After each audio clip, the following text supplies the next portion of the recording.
turns out there's more to the story. If you remember, just a few weeks back, we covered Erik Prince, the founder of Blackwater, which is a US private military organization. And this man had the audacity to talk about invading Africa and colonizing African countries all over again, because apparently we can't run it by ourselves.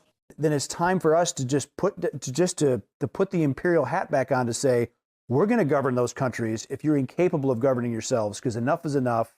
We're done being invaded. Because our own national security risk is at stake. Exactly. National security interests are at stake. You can say that about pretty much all of Africa. They're incapable of governing themselves and benefiting their citizens, because the governments there are all about looting and pillaging and lining their pockets and going shopping in Paris instead of actually making their country a better People on the left are going to watch this. They're going to say, wait a minute, Erik Prince is talking about being a colonialist again. Absolutely. Yes. The man you saw in that video is named Erik Dean Prince. This is important.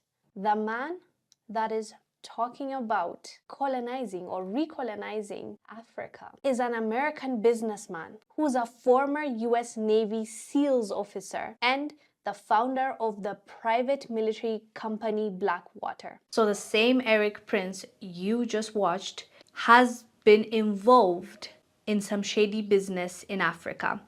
A report by inkstickmedia.com, an American mercenary resurfaced in Democratic Republic of the Congo. The UN recently linked Erik Prince, the founder of Blackwater, to a shady mercenary deal in Democratic Republic of the Congo's war-torn North Kivu. The alleged deal and others like it hold great risk for the region. Erik Prince, the founder of Blackwater, has appeared in yet another UN report on sanctions violations, this time in the Democratic Republic of the Congo.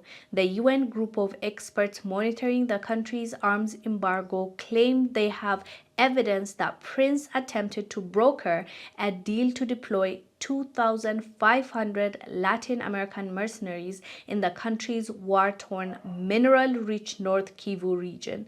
The group presented these findings in its most recent report from December 2023, but it seems to have gotten little attention.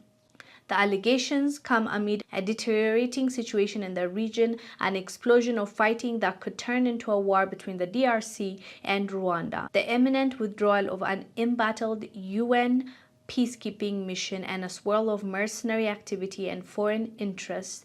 Because Prince is a US citizen, the alleged deal should raise concerns among US authorities about corruption and arms trafficking risks, especially as Prince may have acted on behalf of foreign governments. It also serves as a reminder of how far international community has to go in bringing private military and security companies under control.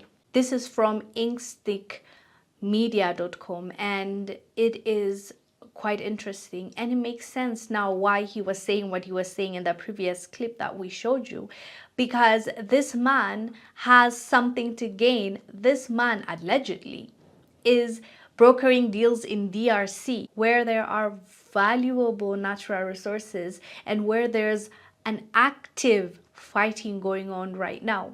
So obviously, he's a US citizen and also the founder of Blackwater. What does it exactly say? And how come this hasn't raised a red flag? And how come the US government is not addressing this? This is serious. This is going to get the US in more trouble with another African country. They're already in hot waters, and now this man being involved. And this is a report from the UN as well, so there must be evidence against him. And to top it all off, he has the mentality of recolonizing Africa. It doesn't sit well with many Africans, and we need to watch out. Anyways, fam, let us know down below what your thoughts are about Erik Prince's allegedly involvement in DRC. I am Wongel Zelalem. I'll see you on the next one.